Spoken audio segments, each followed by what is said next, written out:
Boa noite, galera. Tudo bem? Como estão vocês? Estamos aqui para mais uma live. Hoje, dia 8 de novembro, vamos falar um pouquinho sobre esse tema de hoje. É incrível que muita gente me pediu esse tema de hoje. Muita gente pediu para eu falar sobre temas de desenvolvimento para desenvolvedores júnior, né? A gente me pediu assim, pô, Rafa, pô, Levi, tu podia falar sobre um pouquinho mais sobre o que que é necessário para eu migrar de carreira, para eu virar um desenvolvedor júnior, o que que eu preciso fazer para me tornar um desenvolvedor? E eu trouxe aqui hoje, fiz esse compilado para a gente discutir aqui, tá? É um compilado que eu uso com meus ex-alunos, tá? E funciona muito bem. Então, vamos ver aí o que vocês acham. Vamos discutir hoje sobre isso. Boa noite, Davi Esquivel. Boa noite, Márcio. Boa noite, pessoal. E aí, como é que vocês estão? Quem mais está aqui? Manda um oi aí, pessoal. Vocês estão aí assistindo, estão aí de bobeira. Hoje a gente vai falar um pouquinho sobre o que é necessário para virar um dev júnior, tá? Eu acho que hoje a gente não tem. Pedir para os moderadores me mandarem lá naquele nosso canal privado lá se tem recadinho para hoje. Se tiver recadinho, manda lá, por favor, no Slack nosso lá da live. Bem, galera, vamos lá, vamos iniciar, né? Mais uma live hoje falando sobre tecnologia e começar, ó, falando da minha camisa GopherCon 2023, ó. A lontrazinha, nunca sei se é uma lontra ou se é um ornitorrinco, né? Do Golang aí. Boa noite, André. Como é que tá? Tudo bem? Mais uma live da Andréia aqui com a gente hoje. E o chat, deixa eu ver se eu consigo subir o chat aqui. Que o chat, a minha webcamzinha cobriu o chat. Pronto, beleza. Tudo bem com vocês? Então, é o seguinte. Seja bem-vindo. Vocês estão aqui no canal Rafael Levi SSA. Meu nome é Rafael Levi, sou arquiteto e engenheiro de software. E hoje a gente vai falar um pouco, né, sobre o que você precisa para virar um desenvolvedor júnior, tá?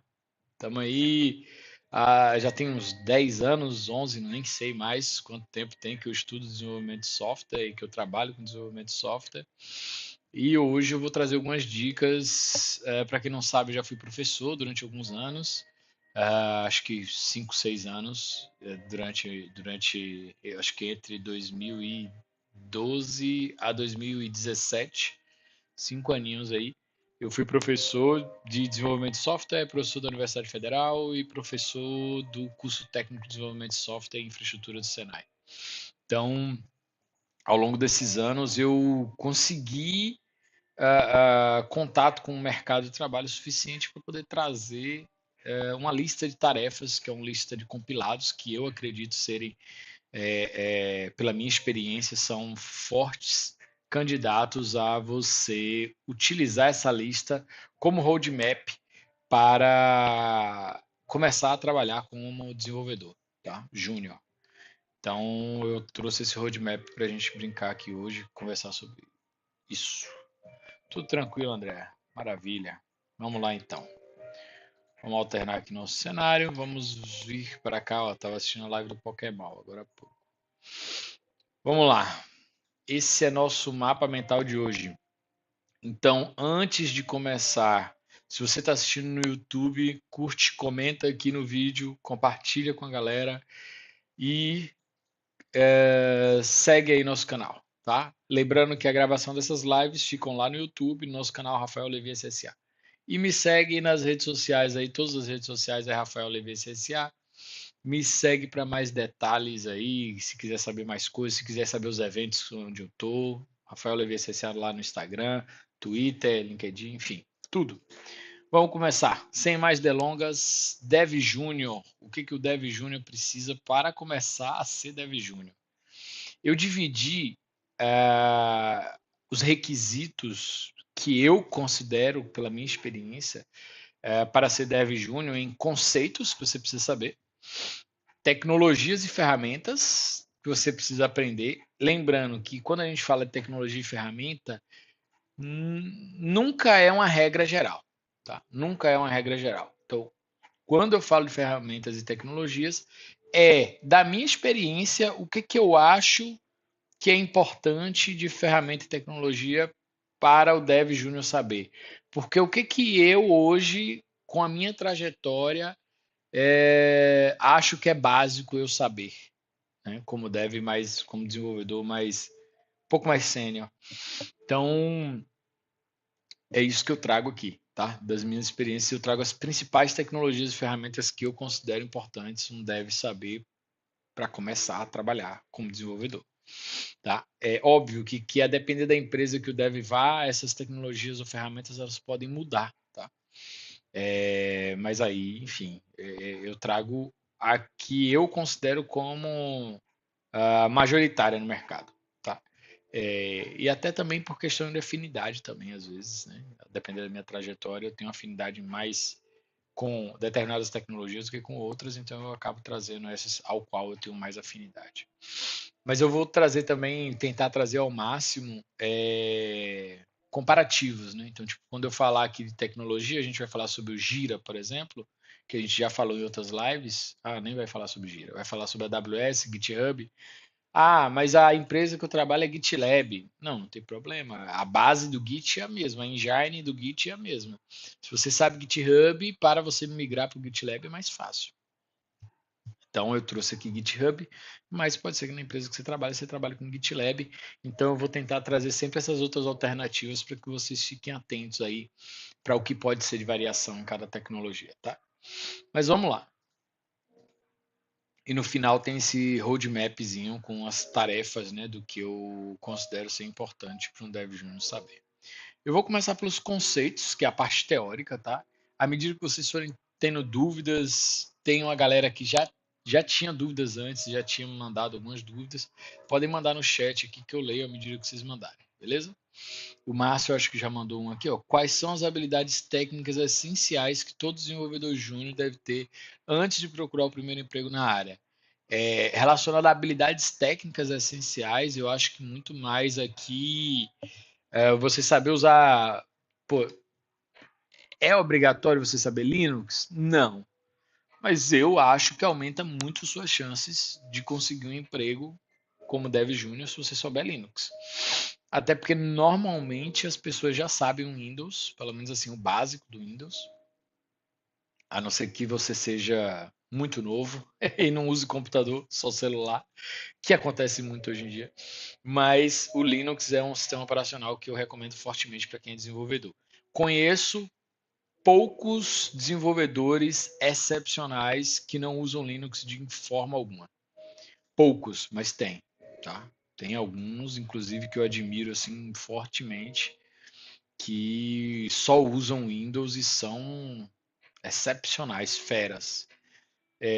Mas, como sempre, eu acho que saber Linux é uma habilidade a mais que pode aumentar a possibilidade de você conseguir um trampo como deve, até porque é um sistema operacional open source que te permite manipular melhor a máquina e assim melhor no sentido de mais profundamente. Você não fica limitado ao que a empresa, como no caso do Windows, a Microsoft que está por detrás, ficar limitado ao que ela bloqueia de acesso à máquina. Apesar de que hoje em dia a Microsoft tem melhorado nisso, né? A Microsoft tem adotado medidas para melhorar isso, inclusive o GitHub VS Code é da Microsoft e estão aqui na lista. mas eu recomendo ainda fortemente o uso do Linux, tá? Então, assim, de técnicas, habilidades técnicas, eu acho que o uso do Linux e ter e aí saber manipular algumas ferramentas, como por exemplo o VS Code, principalmente, e o Git. Eu acho que se eu fosse elencar top 3 ferramentas que todo dev tem que saber, Linux, VS Code, GitHub. Nessa ordem, inclusive. Eu acho que Linux primeiro, GitHub depois e VS Code em terceiro. Porque você pode usar o Sublime, você pode usar o VI, você pode usar o Nano, você pode usar qualquer ferramenta de editor de texto. Você pode usar o bloco de notas se você quiser para codificar, não importa. Bloco de notas e o terminal, né? Então, o terminal normalmente aí, de preferência o terminal Linux. Apesar de que quem programa para C Sharp, né, codifica tudo no PowerShell e tal, enfim, usa todas as ferramentas da Microsoft.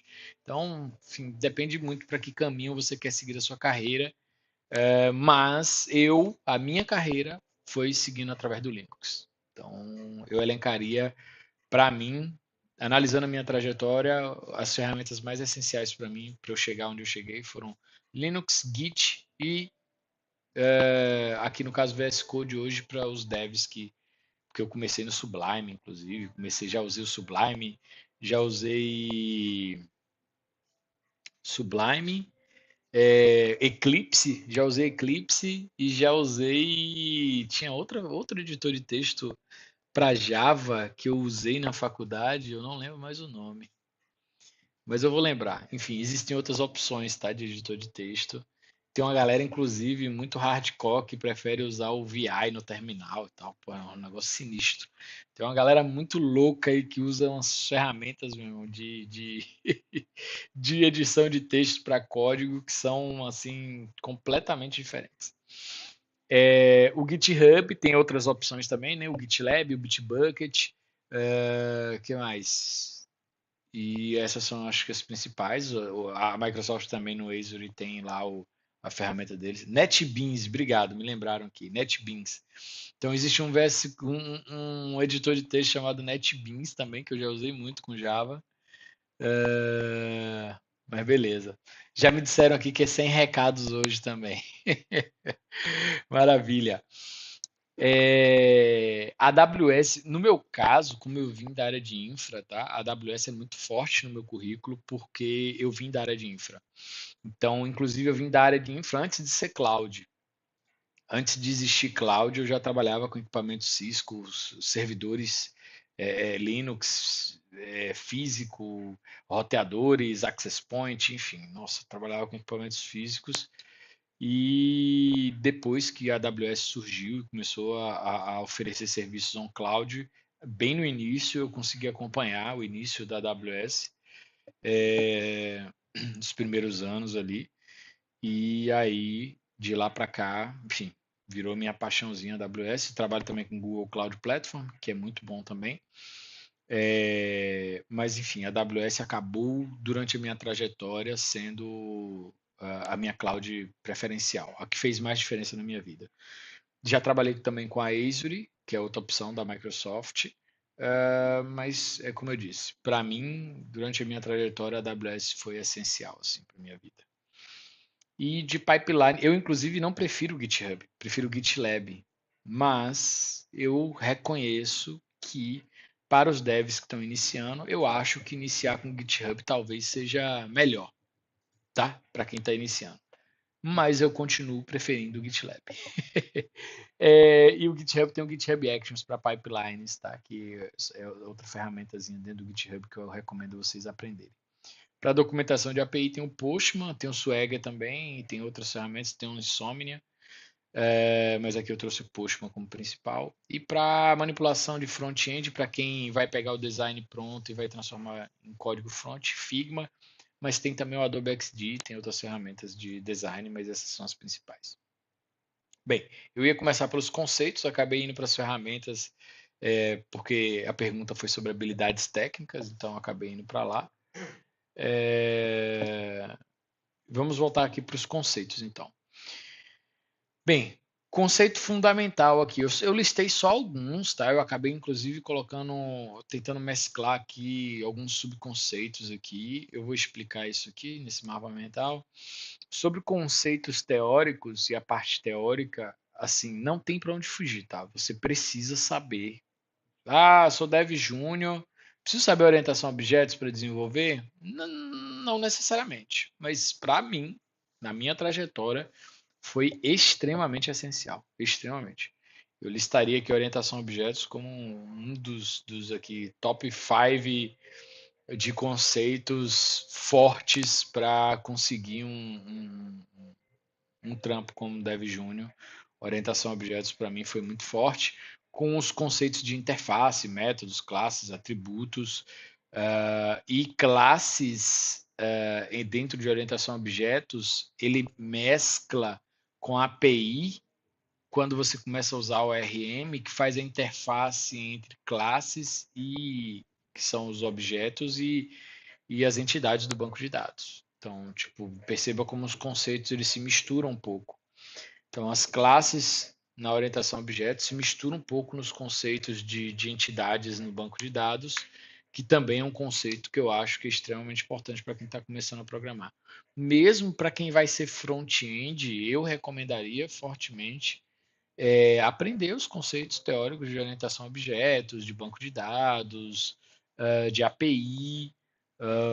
Dentro dos conceitos de banco de dados, você tem que saber minimamente o que é um SQL e um NoSQL. Inclusive, aqui na lista de tarefas, eu vou trazer aqui em algum ponto de infra, se eu não me engano, eu botei banco de dados dentro do contexto de infra, porque teria que ser, na verdade, uma categoria à parte, mas eu coloquei dentro do contexto de infra.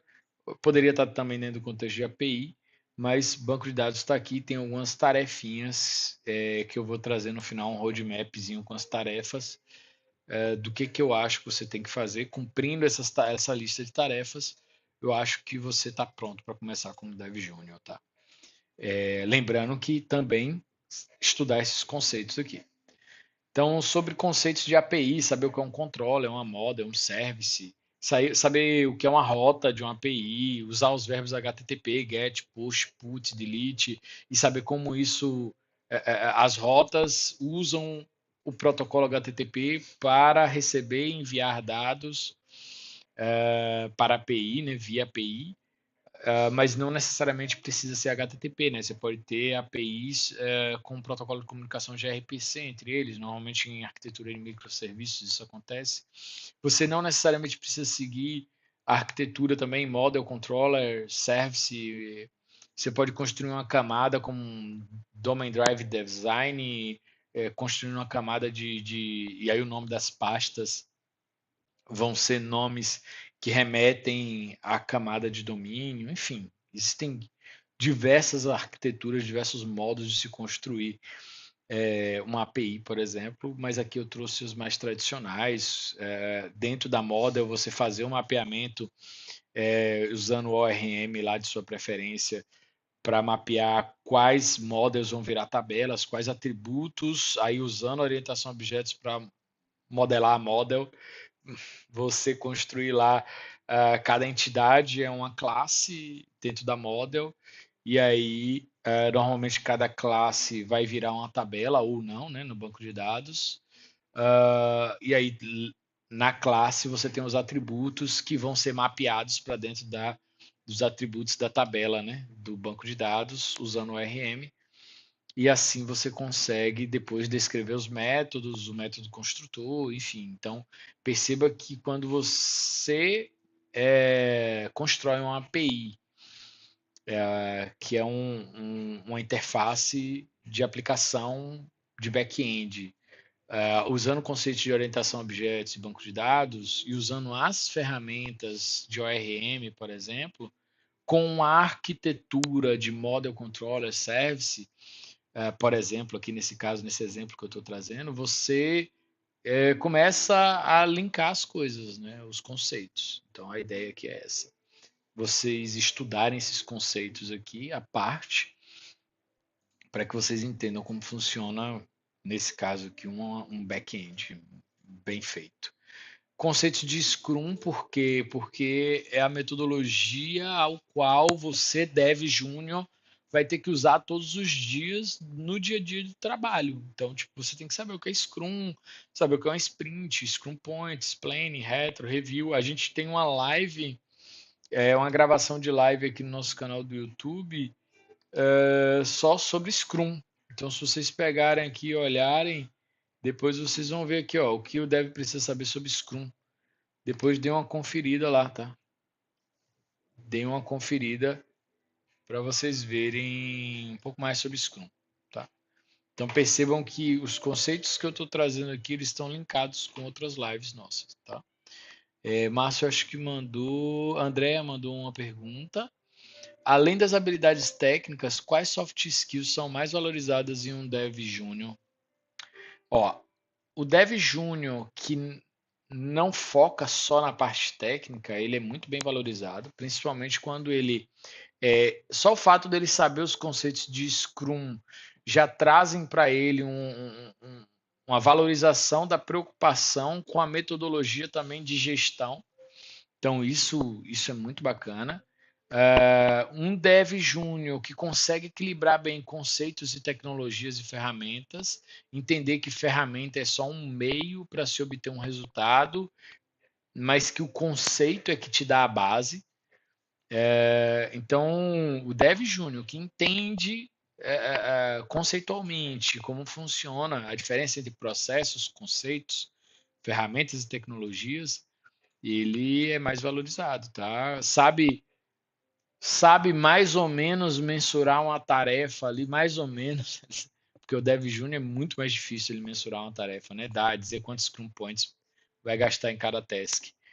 Mas ter essa habilidade de conversar com as pessoas, conversar com o design, para trocar uma ideia sobre o Figma, quando ele está trabalhando no front-end, conversar com o PO sobre as regras de negócio que vão entrar no back-end, na API, entender que existem modelagem de banco de dados para conversar lá com o PO sobre discutir com o tech lead sobre uma regra de negócio que está ali intrínseca na relação entre as entidades no banco. Então, essa habilidade de conversar e transitar entre as diversas áreas com PO, com design, com tech lead, com Scrum Master para trocar uma ideia sobre o tempo que está sendo perdido em reuniões dos ritos do Scrum, enfim, isso é muito bem valorizado. E até entender que tudo isso aqui não faz sentido nenhum também dentro da empresa, dentro do mercado de trabalho, se você também não entende as regras de negócio da empresa. Então, se sua empresa vende, sei lá, uma plataforma que vende planos de saúde, planos de seguro, seja ele qualquer, de insurance, você tem que entender a regra de negócio e que tudo isso sempre fica aplicado às regras de negócio da empresa. Tá? Então, essas soft skills são extremamente importantes, principalmente comunicação, tá? Márcio perguntou: para um Dev Júnior é mais vantajoso se especializar em alguma linguagem de programação ou ter um conhecimento básico em várias? Bem, aí depende do que você está falando.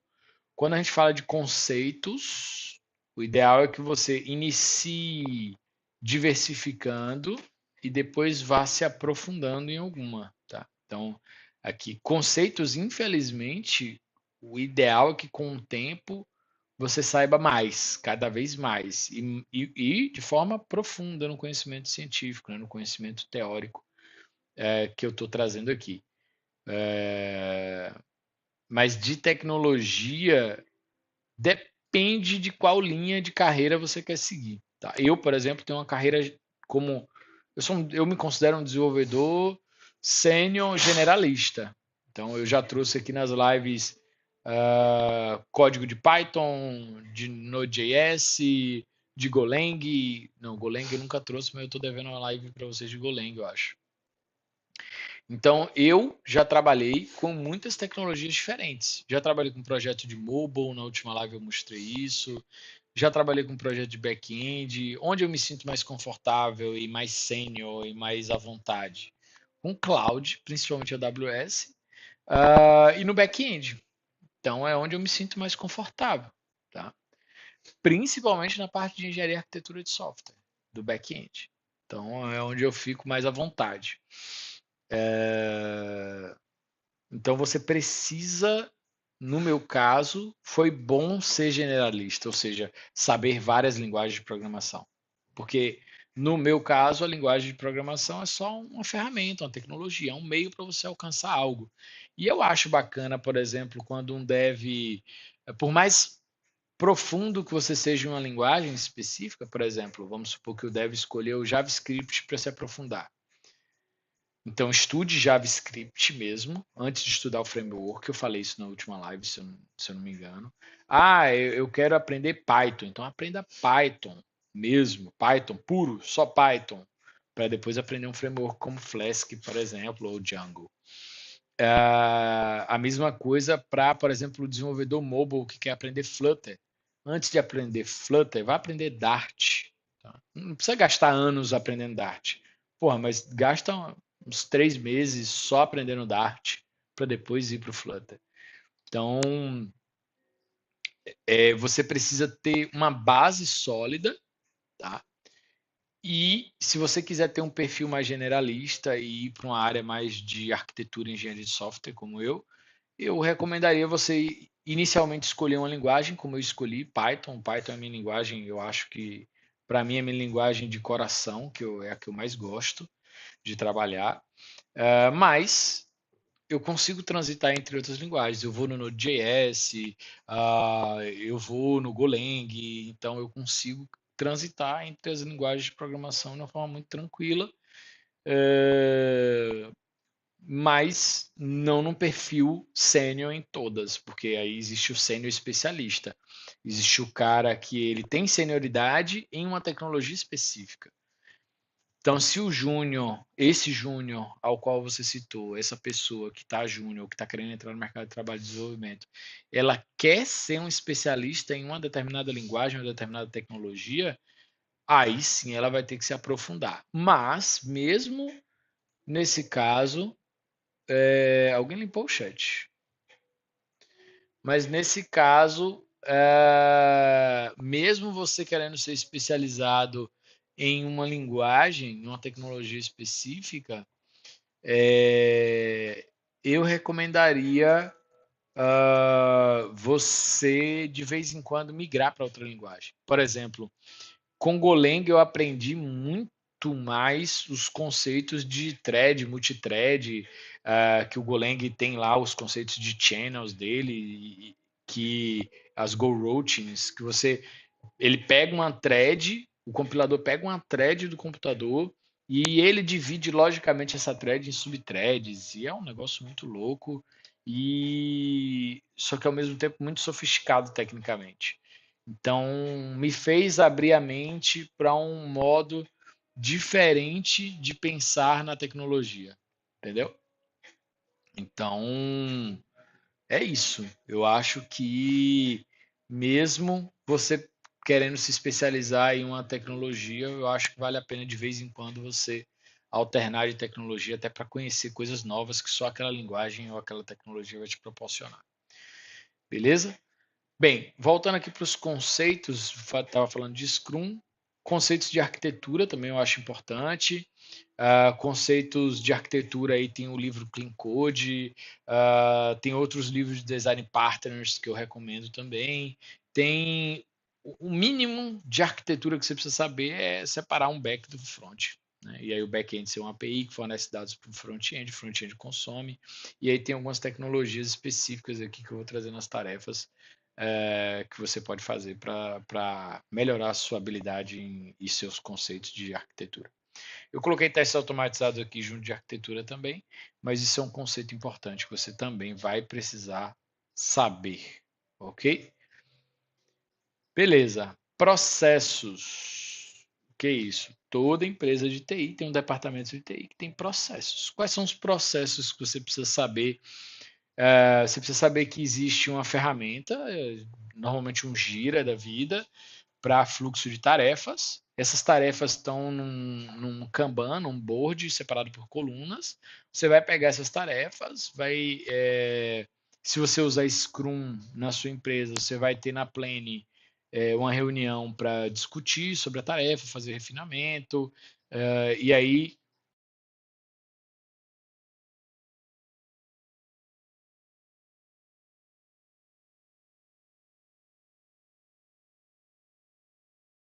fone. Jogar um Plane Poker, né, para mensurar os Scrum Points das tarefas, lá num Gira da vida, e aí você vai ter, a partir daquele momento, um fluxo da task que ela vai seguir. Em determinado momento, você vai criar uma branch baseada em outra, por exemplo, uma branch develop, normalmente é o que acontece, né? Você tem lá no GitLab ou no GitHub da vida, você tem o seu código-fonte com as branches, que são as ramificações do código-fonte. Você tem a branch dev, que é normalmente a branch ao qual os desenvolvedores começam a trabalhar. Você tem uma tarefa e aí você cria uma branch, normalmente com um número associado à tarefa, para você ter uma rastreabilidade de qual tarefa você está fazendo naquela branch. E aí com um padrão de commits, que cada empresa tem seu padrão de commits. Você segue um determinado Git flow, então esse lance de você partir da branch dev para construir sua branch e trabalhar, commitar em cima dela para conseguir fazer sua tarefa. Terminou, abre um pull request ou um merge request. Os conceitos PR e MR você tem que saber. São os mesmos, tá? Merge request, que é um request, uma requisição de merge da sua branch com a dev, que foi a qual você puxou de ramificação do código-fonte. E aí depois aí você faz o merge disso, aí tem um code review, tem todo o processo que eu falei lá se eu não me engano, foi na live de Scrum, tá? Dá uma olhada lá. E aí, esses processos você tem que conhecer. Então, a partir do momento em que você trabalhar, mesmo que sozinho, vale a pena você criar uma branch master, que é a main agora, né? Não é mais master, é main. Criar uma branch develop e aí começar a trabalhar criando branches, uma branch para cada tarefa, abrir um pull request, mesmo que sozinho, para você ir treinando esses processos, tá? Em alguns poucos casos de empresas como fintechs, por exemplo, a gente falou isso, tem processos de Gmood também que vale a pena você estudar um pouquinho sobre o que é, tá? Para saber um pouco mais, dá uma olhada na nossa live sobre fintech lá, que eu falo um pouco mais sobre Gmood. Bem, eu já falei sobre as ferramentas e as tecnologias, agora vamos para as tarefas, o roadmap de tarefas. Antes de ir para lá, eu vou mostrar aqui para vocês só uma recomendação de livro para quem é dev júnior, que isso inclusive tem muito a ver com o lance de soft skills que eu acho que o Márcio perguntou, que é esse livro, o nome do livro é A Arte de Resolver Problemas, de George Polly. George Polly é um autor, se eu não me engano, britânico, de uma universidade britânica, que aplicou formulários, observou, né, nas turmas de engenharia, as turmas de exatas da universidade britânica, se eu não me engano é esse o contexto dele. E aí ele percebeu que muitos alunos da área de exatas não sabiam resolver problemas, né? Não sabiam conceitos básicos de como quebrar um problema grande em problemas menores. E aí, enfim, ele fala sobre essa abordagem muito mais genérica e muito mais de soft skill mesmo, relacionada à resolução de problemas, tá? Vale a pena a recomendação de leitura aí do dia para vocês. Beleza? Bem, eu vou ler algumas perguntas e depois vou voltar para o nosso roadmap de tarefas aqui. André mandou: é necessário ter um diploma em ciência da computação ou participar de um bootcamp de programação para se tornar um dev júnior, ou é possível ser autodidata na área? É possível ser autodidata na área, mas um diploma ajuda, né, na hora de conseguir um trampo, um emprego. Um bootcamp também ajuda a conseguir um trampo. Então, assim, eu, se fosse eu começando hoje, eu faria tanto uma graduação quanto um bootcamp. Um bootcamp é esses cursos livres, né, que ensinam de uma forma, na pegada maratona, a programar. Então eu faria tanto bootcamp quanto uma graduação em ciência da computação hoje. Eu faria engenharia da computação, né, mas beleza. Faria uma graduação também. Mas é isso. Eu acho que ajuda muito.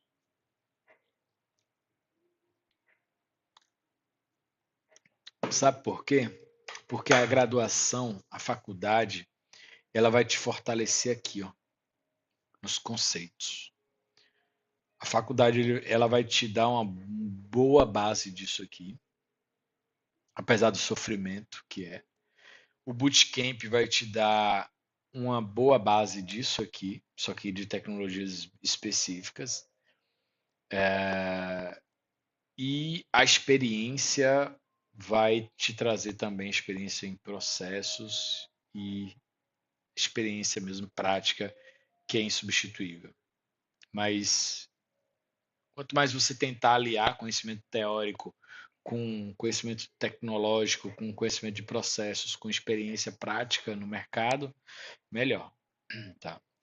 Cleiton mandou uma pergunta aqui. Ó. Qual a importância de ter projetos pessoais ou contribuição de código aberto no portfólio quando estou começando como Dev Júnior?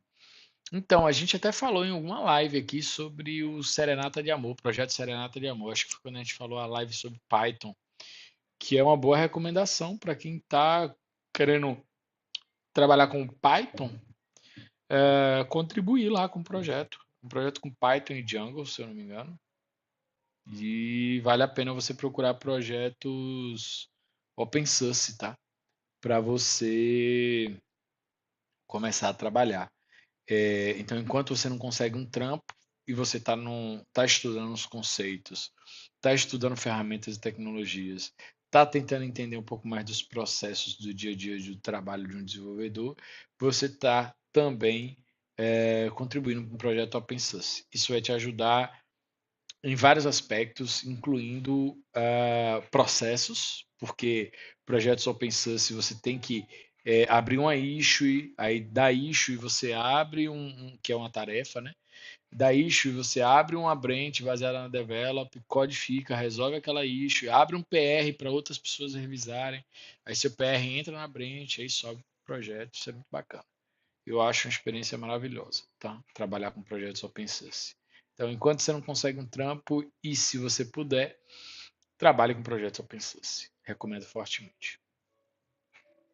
E aí você adiciona isso no seu portfólio. Isso, obviamente, vai valer muito, tá?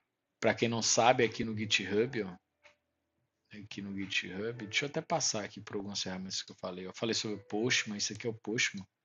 Então, aqui quando você vai documentar a API, né, ou vai fazer testes em API, o QA também usa muito. Aqui você passa a rota, né? Aqui no meu caso, o localhost seria uma aplicação que está rodando na minha máquina, na porta 333. E aqui é a rota, né, da API, /user/create, que aqui no caso aqui está criando um usuário. O verbo HTTP aqui é o post. E aqui no body tem um JSON, um arquivo no formato JSON. E aí tudo isso vocês têm que estudar para aprender o que é um arquivo no formato JSON. Um arquivo que é um objeto onde tem esses atributos, no caso nome, e-mail, password, aí eu passo isso aqui. Quando eu clico em send aqui, no meu caso não está rodando nada localhost, então não vou conseguir clicar em send, você envia esses dados para o seu back-end. Então isso aqui, ó, um verbo get para coletar dados, enfim. Isso aqui passa no header, o token de authorization, então tudo isso você tem que saber para poder montar uma API. O Postman é uma ferramenta que te ajuda tanto a testar quanto a documentar APIs. Tem o Swagger também, que é essa ferramenta aqui, como eu falei. O GitLab que eu falei para vocês, está aqui um exemplo de códigozinho meu. O GitHub também está aqui. Ó. Inclusive o GitHub ele tem um negócio. Ó, tem até uma organization aqui do projeto do Linux Chips. Cadê? Your Profile, o GitHub tem isso aqui, ó, que mostra os dias do ano ao qual você conseguiu contribuir, fazer commit, colaboração. Então, quem colabora com o projeto Open Source tem isso aqui normalmente muito cheio. Isso é bacana. Só que o meu não está muito cheio, porque eu trabalho mais em projetos privados de empresas. Mas é longo. Ó. 2012 foi o meu primeiro commit aqui no GitHub. Meu primeiro projetinho em 2012, então tem 11 anos que eu uso o GitHub. Isso aqui também é bacana ter. Pô, 11 anos que eu uso o GitHub é brincadeira, né? Então é muita coisa, tá? Muita história de código aqui, 129 repositórios públicos. Então, quem quiser me segue lá no GitHub, Rafael Levi SSA, dá um followzinho lá para poder dar uma moral. Esse aqui é meu Medium, que eu comentei. E aí eu vou trazer aqui para vocês, aqui é o livro, A Arte de Resolver Problema, de George Polya, não é nem caro, R$ 89 na Amazon. E aqui tem outro livro também que ajuda nas entrevistas, ó, que é esse daqui, ó. Eu só li a sinopse desse, Cracking the Coding Interview. Cracking. Tem outros também, ó, The Complete Coding Interview Guide em Java. Então, tipo, tem vários livros. Essa editora, inclusive, é muito boa. Conheço. Tem vários livros que são guias de entrevista em algumas linguagens, tá? Então, vocês podem, ó, dar estrutura de dados e algoritmos, enfim. JavaScript, Software Engineer, perguntas para entrevista de Software Engineer. Recomendo muito forte. E para você que é Dev Júnior também, para treinar a linguagem de programação, recomendo essa ferramenta aqui, o Exercisme. Eu já usei e tem código de Python, de Golang, de JavaScript, C, TypeScript, enfim, você pode aprender qualquer linguagem de programação aqui, tá? E você pode ficar publicando no GitHub, sincronizar com o GitHub, publicar seus códigos e tal. Ó, Wilson, boa noite, Wilson. Beleza? Boa noite. Wilson mandou aqui. Levi, qual a melhor forma para aprender infraestrutura, em específico a AWS, considerando que a maioria dos recursos são pagos? Então, Wilson, eu na minha época que eu aprendi a AWS, que eu queria aprender a AWS, eu fazia algo que não é muito recomendado, que é sair criando um monte de conta. Então, criava uma conta, pegava um cartão de crédito, botava lá, cadastrava, e aí aquilo ali me dava 1 ano de uso. Então, eu acho que os primeiros 5 anos de AWS meus são todos assim, tá? Mas a AWS também tem um programa para estudantes. Você pode submeter lá. Se você é estudante de uma universidade, você pode colocar lá e submeter para tentar de graça lá, tá? O Wilson mandou 11 anos é quase um filho, é verdade. 11 anos é um filho, né? 11 anos, pô, 11 anos é um filho, velho. Eu tenho aqui 11 anos de código no GitHub, é um filho mesmo. É muita coisa. Marcião me perguntou como se pode adquirir experiência relevante se todas as vagas de emprego exigem que já se tenha experiência. Boa pergunta. Eu vou dizer como é que eu fiz para resolver esse problema, tá?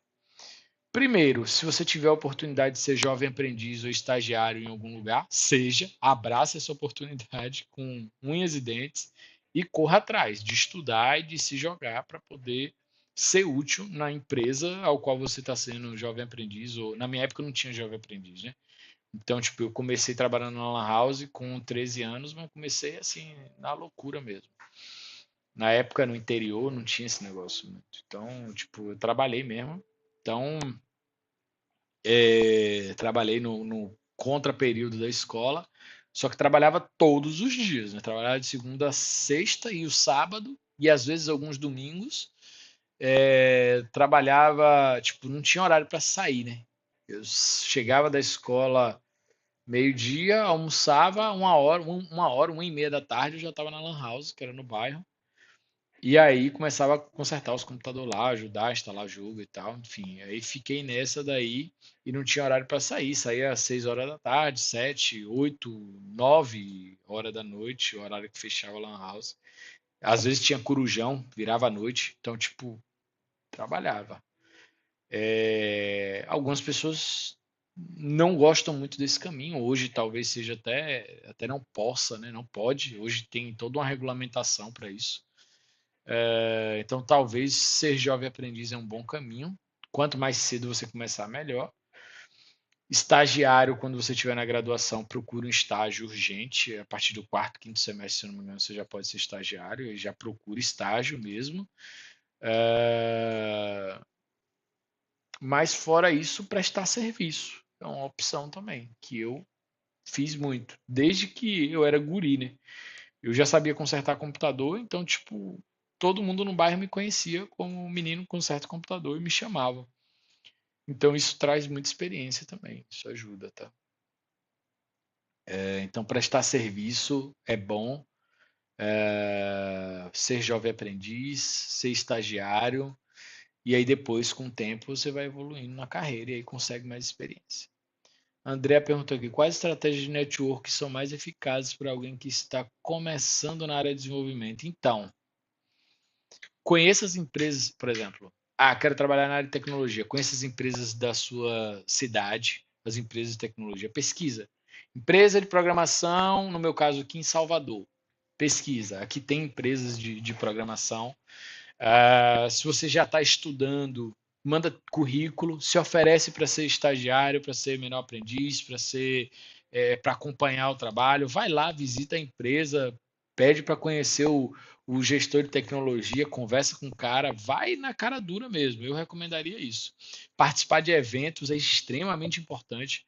Participar de eventos de tecnologia. Eu gosto de Python, vai para evento de Python. Eu recomendo para quem está começando ir para o máximo de eventos que puder. Então, assim, tipo, é de Python eu tô, é de Golang eu tô também, é de Node.js, JavaScript eu tô também. Então, recomendo ir para o máximo de eventos que você puder. E aí você vai começar a fazer o network meio que naturalmente, né? E aí entra também a soft skills para você conseguir fazer isso. E é isso, tá? E ajudar o máximo de pessoas que você puder. Tá? À medida que você for evoluindo, subindo de fase no nível de conhecimento, tente ajudar as pessoas, porque isso ajuda no network também. O Wilson mandou aqui. Levi, você tem muito tempo de carreira, com certeza. Em alguns momentos da carreira já passou por frustração em relação à carreira, o que fez parar de tentar por cima disso. Bem, passar por cima disso. Então, Wilson, sim, muitas, mas muitas, assim, incontáveis vezes. A maior, eu acho que diria que metade do meu tempo de carreira era frustrado e achando que eu não sabia o suficiente, com medo, com receio de. Eu sempre passei, até hoje, inclusive, eu tenho 33 anos de idade. Comecei com 13 trabalhando na Lan House, então, tipo, eu tenho 20 anos trabalhando com TI, né? Comecei a programar na faculdade em 2011, foi meu primeiro estágio com desenvolvimento de software. E aí, 2011. Eu tenho 2011, nós estamos em 2023, é 12 anos. Então comecei a desenvolver software em 2011 e sempre achei que eu não sabia o suficiente. Até hoje eu passo por isso. Até hoje eu passo por isso. Às vezes eu digo, poxa, eu não sei o suficiente, até porque como eu disse para vocês, eu tenho um perfil mais generalista, eu não sou especialista em uma linguagem. Eu não sou especialista em Python, em Node.js, não sou, eu não me considero um cara sênior em Python, por exemplo. Não sou. Eu tenho sim muita experiência, mas meu perfil é mais generalista, tá? E até hoje eu passo por isso. Então, assim, só que já aconteceu muitas vezes de eu, Rafael Levi, resolver problemas muito complexos. Tipo, já aconteceu de eu me deparar com especialistas Python, especialistas PHP, especialistas Node.js, especialistas em alguma área, pessoas sênior mesmo, tem 8, 10 anos de experiência e eu resolver problemas que eles não resolveram. Por quê? Porque eu acho, às vezes, que o cara que é muito especializado, ele é muito bom, tem uma velocidade enorme, codifica de uma forma muito mais veloz que eu, naquela linguagem, mas é como eu disse anteriormente, você saber várias tecnologias, ou saber pelo menos o básico, o conceito de várias tecnologias, te ajuda a resolver problemas de uma forma mais integrada. Eu acho, eu acredito, pelo menos funcionou comigo. Então, isso às vezes me traz um fôlego para continuar, entendeu? Assim, tipo, fora que eu amo tecnologia. Então, assim, tipo, eu recomendaria, pô, se você gosta mesmo de tecnologia, então vale a pena sempre continuar, tá? Sempre. Então, isso aí é algo que eu acho que vocês não devem abrir mão se vocês realmente curtem isso aqui que eu estou falando. Eu amo isso aqui. Então, tecnologia, adoro falar sobre Linux, sobre GitHub, sobre DevOps, sobre arquitetura de software, banco de dados. Isso aqui eu amo falar sobre isso. Então, faz parte da minha vida, tá bom? Então, eu acho que é muito isso, a relação da carreira, né? mas essa questão de frustração ocorre até hoje, tá? Beleza, valeu, Wilson. Então, tipo, não se assustem com isso, até porque, infelizmente, na nossa área de tecnologia, exigem que a gente saiba back-end, front, banco, infra. Pô, normalmente isso é um departamento de TI inteiro, mas os caras querem que a gente saiba tudo. Então, o que eu recomendo? Escolha uma área para você ser bom, por exemplo, infraestrutura, mas saiba um pouquinho, monte uma escala de coisas ao qual você vai se dedicar. Qual é a primeira coisa que eu me dedico na minha vida? Infraestrutura. Depois, engenharia e arquitetura de software. Depois, back-end. Depois, front-end web. Depois, mobile. Então, eu tenho uma escala de projetos ao qual eu me dedico mais. Ao qual eu me dedico no sentido de estudar mais. Tá? Então, só que seja sincero na hora das entrevistas. Diga, ó, eu sei mais infraestrutura e back-end depois, e depois front-web, depois mobile. Mas no contexto, no meu caso, né, num contexto de arquitetura e engenharia de software, eu me sinto confortável para resolver qualquer problema. Então, é isso. No front-end, web, no mobile, eu preciso de um design, eu preciso de alguém sênior, de fato, no front, para poder me orientar, para poder me ajudar em alguma outra coisa. Eu não consigo assumir um projeto de front-end, web e mobile sozinho, completamente sozinho. Mas se fosse back-end só e infra, aí eu vou só me dar o problema, a tarefa pode ser um problema que eu resolvo. Então, me sinto confortabilíssimo com isso. Mas quando é front-end, se a tarefa for uma tarefa específica, tipo, pegue o design no Figma e monte essa tela, aí eu monto. Mas eu não tenho os conceitos de UI UX. Então, isso também, saber os limites de onde você quer atingir na sua carreira é extremamente importante. Eu nunca quis aprender o UI UX, porque eu nunca quis tocar nesse ponto. Então, o que é que eu falo? Faço front, mas tem que ter alguém para desenhar as telas. Eu não desenho tela. Não sei nada. Se dependesse de mim, tudo seria preto e branco, quadrado, sem animação.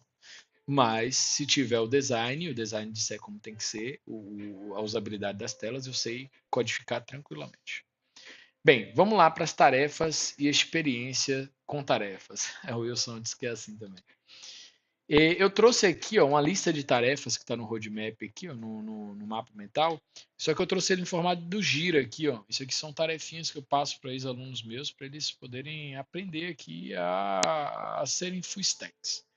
Quais conceitos de Linux eu acho que um dev precisa? Saber usar Shell Script, um pouquinho básico de Shell Script, saber criar, excluir, copiar, mover pastas, saber o uso do sudo nos comandos do terminal, saber usar o terminal do Linux com uma certa tranquilidade, tá? Isso aqui são só exemplos de comandos, mas à medida que vocês forem evoluindo, então, primeira coisa que eu faria se eu estivesse começando agora como Dev Júnior, aprendendo, formataria minha máquina, arrancaria o Windows. Ah, mas eu jogo no Windows. Paciência, vai ter que escolher.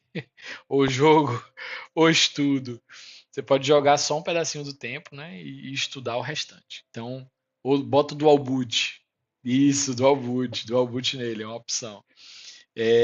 Bota seu Ubuntu, vai estudar, abre o terminal, aprende a dar os comandos Linux para fazer as coisinhas. Tem aí curso à vontade na internet, gratuito sobre Linux. Tá? Tem a comunidade também, Linux Tips, que vocês podem seguir para poder entender um pouquinho de infra de Linux. Jefferson aí, que é fera em infra. Tem outros caras também muito bons, Possuidão, tem o Gomex daqui de Salvador. Então, pô, começa a trocar ideia com essa galera, a ver o que eles estão falando, para através deles alcançarem as comunidades, né? Conceitos de Git, não dá para você ser programador profissional júnior sem saber Git. Então, vai aprender a clonar um repositório VSSH no GitHub, no GitLab, criar uma branch, atualizar uma branch em relação a outra, fazer um commit, fazer um PR. Sobre API, back-end, você tem que saber aqui criar uma migration usando o ORM para criar o banco de dados, criar um projeto no MySQL no Postgres, né, baseado numa modelagem de dados. Aqui eu trouxe uma modelagem para os meninos poderem. A modelagem normalmente é o engenheiro arquiteto de software que faz, e aí o desenvolvedor vai pegar o modelo que está aqui, que é esse diagrama RD, diagrama entidade relacional, e aí ele vai construir o banco de dados. Ele tem que saber construir na mão, mas depois o ideal é que ele saiba usar migrations e código e mapeamento de model para criar as tabelas. Buildar a aplicação com Docker, Docker sempre, tá? Hoje em dia Docker é o básico que um desenvolvedor precisa saber usar. Talvez um Docker Compose, talvez, mas o Docker com certeza. Debugar a aplicação no back-end, saber abrir o seu VS Code, usar o debug muito bem da aplicação. Aí vai depender. Python se debuga de um jeito, React no front se debuga de um jeito, Node.js no back-end se debuga de outro jeito. Se você estiver usando o VS Code, é basicamente da mesma forma, só que com uma configuração de debug diferente. Saber colocar um breakpoint na sua aplicação, isso é extremamente importante. E aqui eu trouxe também coisas de infra, né? Criar uma instância na AWS, EC2 com Linux lá, subir sua aplicação para você colocar um servidor Linux lá na instância para subir sua aplicação. Debug com console log conta. No início, sim. No início. Quando você está estudando, sim. Mas antes de você se arriscar numa vaga de júnior, aprenda a fazer debug no VS Code. Se conectar a um servidor via SSH, criar um banco de dados lá na AWS com RDS, conectar sua aplicação nesse banco, criar uma rota para CRUD de entidades, criar um serviço de e-mail para e-mail, Mailgun ou Simple Mail Service da AWS, qualquer um desses. E aqui tem outra série de tarefinhas aqui que eu recomendo aqui para front-end, então, muito parecido, só que aqui o uso do Figma, né? Você saber chegar aqui no Figma, por exemplo, ó, aqui tem uma telinha que você clica e aí saber ler as propriedades que estão aqui, ó, de layout, tá vendo? Para construir o front-end. Então, saber usar o Figma como programador, tá? Para coletar as propriedades dos componentes que o design desenhou, para você desenhar a tela lá no React.js, por exemplo, aqui nesse exemplo, tá? Na API é a mesma coisa, ó, usando o Postman. E aí você criar Dockerfile, Docker Compose, criar um env, trabalhar com variável de ambiente, dá uma olhada na live que eu falei sobre API, vocês vão entender sobre a questão do env, tem no front também o env. Criar um sistema de deploy contínuo, um pipelinezinho no GitLab CI, basicão. E aqui tem uma série de outras tarefas, tá? Trabalhar com autenticação com JWT, I18N para tradução, usar um Axios da vida se você estiver usando Node.js para poder bater no back-end, criar temas, usar teste unitário com Jest, teste de integração com Cypress, debugar a aplicação também no front-end, usando console, né? Quando você vem aqui eu não sei se dá para ver, mas quando você vem aqui no inspect, né, e olha aqui o seu console do JavaScript, e olha também o networking aqui, né, dá para ver, já vi que dá para ver aqui. Então, saber chegar aqui no front-end e verificar o payload de uma request que o front-end está fazendo, tá vendo? Tá batendo numa rota da API, um push, o status é 200 HTTP, o payload que foi enviado foi esse, o response foi esse. Enfim, saber olhar isso aqui, saber olhar o objeto, ler o objeto que foi retornado da API. Enfim, isso aqui você precisa saber fazer no front, no navegador e no back-end da mesma forma usando o Postman, tá? Tem outros tópicos mais avançados aqui, a parte de banco de dados. Todos esses tópicos também estão aqui, ó, em um Trellozinho que um dos meninos me mandou, tá? Então depois vocês podem pausar aí o vídeo para visualizar as tarefas que estão descritas aqui, tá?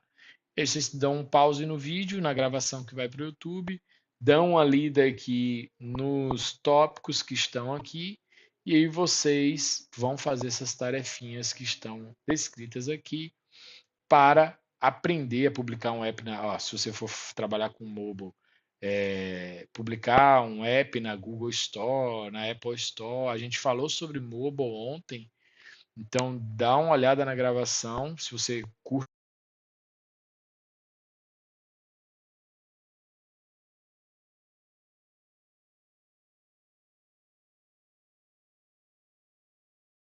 Voltamos. Tem até dica do Cleitão nesse Trello, maravilha. Ó. Então aqui, deem uma lida aqui, a gente já está chegando ao fim do nosso horário da live. Dicas do Cleitão.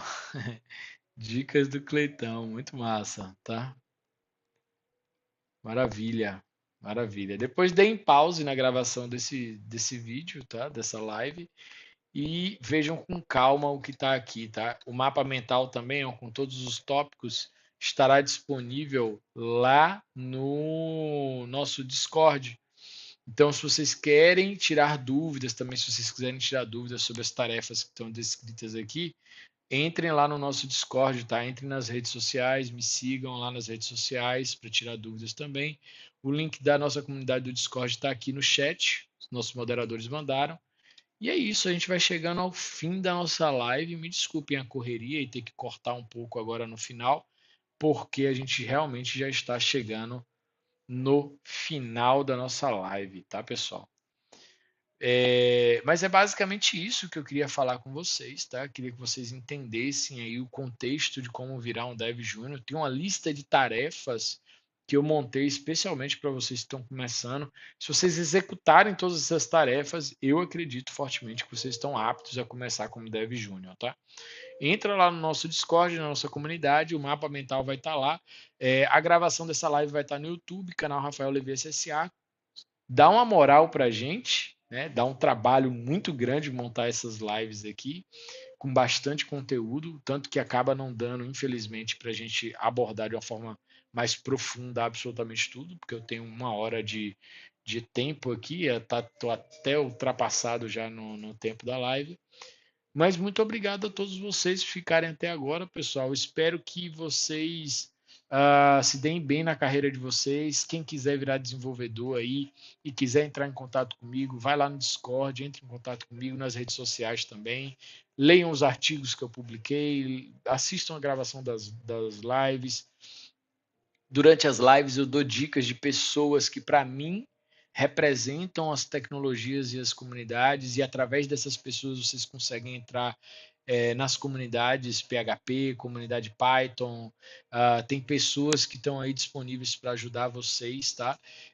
A entrarem na comunidade. Lembrando que essas pessoas não são a comunidade, mas essas pessoas são uma porta de entrada para vocês conhecerem mais e até entrarem nas comunidades Python, por exemplo, tem o Dinossauro, que vocês podem entrar em contato com ele para poder, através dele, vocês chegarem na comunidade Python e entenderem um pouco mais sobre Python para quem gosta de Python. Para quem gosta do PHP, tem aí o Pokémon BR, que está aí também na comunidade há muitos anos, e através dele você pode alcançar, entender qual comunidade PHP pode se encaixar melhor na sua realidade.